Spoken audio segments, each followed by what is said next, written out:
Hello, all. Welcome to my YouTube channel flick verdict. This is Anshul. So చాలామంది మన videos చూస్తున్నారు కానీ subscribe చేసుకోవట్లేదు.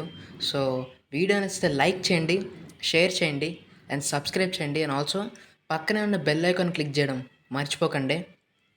Today let's discuss about the review of the film Michael 2D, starring Jafar Jackson, Colman Domingo in lead roles.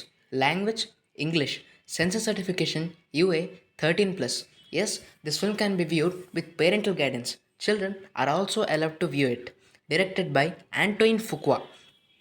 First of all movie చూసాక నాకెలా అనిపించిందంటే కొంచెం disappoint అయ్యాను గెస్ సినిమా చూసిన తర్వాత.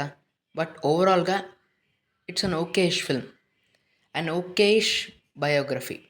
సో ఇప్పుడు ఈ సినిమా ప్లాట్లోకి వెళ్ళిపోతే మైకేల్ జాక్సన్ చిన్నప్పటి నుంచి ఒక సింగర్ కమ్ డాన్సర్ అవ్వడానికి ఎలాంటి ప్రయత్నాలు చేశాడు, తను ఒక స్టేజ్కి వెళ్ళిన తర్వాత తను సక్సీడ్ అయ్యాడా లేదా, తను ఎలాంటి ప్రాబ్లమ్స్ ఫేస్ చేశాడు, ఎలాంటి ఆబ్స్టికల్స్ ఫేస్ చేశాడు అన్నదే ఈ సినిమా బేసిక్ ప్లాట్. అండ్ ఇప్పుడు ఈ సినిమా ఫస్ట్ హాఫ్ రివ్యూలోకి వెళ్ళిపోతే సినిమా ఫస్ట్ హాఫ్ మేజర్గా మొత్తం మైకేల్ జాక్సన్ చైల్డ్హుడ్ మీద అండ్ ఆ జాక్సన్ ఫ్యామిలీ మీద వాటి మీద ఫోకస్ చేస్తారు డైరెక్టర్. సో ఇప్పుడు ఏంటంటే మన మైకేల్ జాక్సన్ చిన్నప్పుడు ఎలాంటి ప్రాబ్లమ్స్ని ఫేస్ చేశాడు, ఒక డాన్సర్ అండ్ సింగర్ అవ్వడానికి ఎంత ప్రయత్నించాడు అన్న దాని మీద ఫస్ట్ హాఫ్ మొత్తం ఉంటుంది.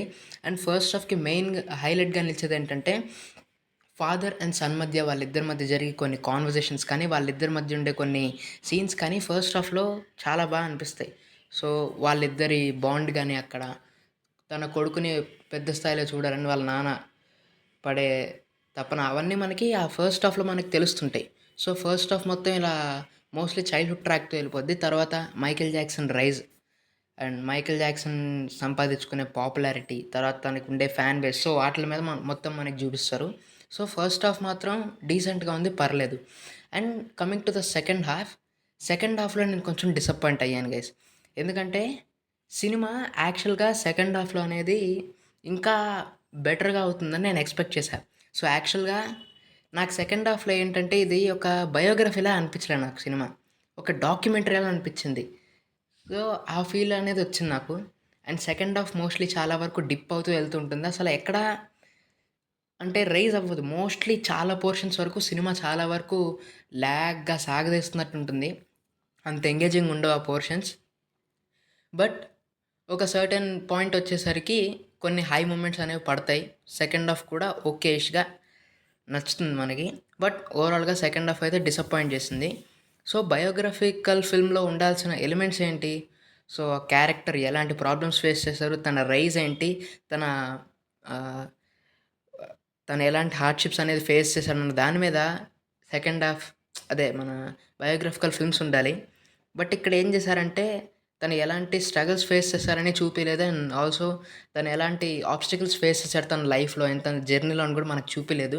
సో దానివల్ల సినిమా ఎందుకో హాఫ్ బేక్డ్గా అండ్ ఇంకంప్లీట్గా అనిపిస్తుంటుంది.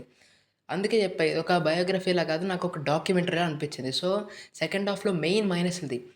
అండ్ సెకండ్ హాఫ్లో ఇప్పుడు కొంచెం డిసప్పాయింటింగ్గా అనిపించినప్పటికీ కూడా కొన్ని హైలైట్ సీన్స్ ఉన్నాయి. Like Billie Jeans, bad, beat it and thriller లాంటి సాంగ్స్ కొరియోగ్రఫీ, సో వాటి స్టేజ్ పర్ఫార్మెన్సెస్ని వాటన్నిటిని తీశారు.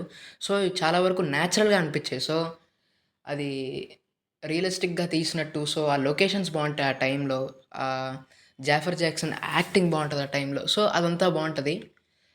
సో అంతే గైస్, ఇంకా సెకండ్ హాఫ్ కొంచెం డిసప్పాయింట్ చేసిందని చెప్పొచ్చు. But first half was decent.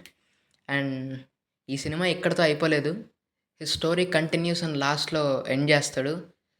ఈ ఈ పాటలోనే మొత్తం చెప్పేస్తుంటే అయిపోయేది కదా అనుకున్నాను, ఏమో సాగదీస్తున్నారు కదా, వెళ్ళనివ్వండి. సో అంతే గైస్, ఇప్పుడు ఈ సినిమా ప్లస్ పాయింట్స్లోకి వెళ్ళిపోతే జాఫర్ జాక్సన్ యాక్టింగ్ అయితే చింపేశారు గైస్.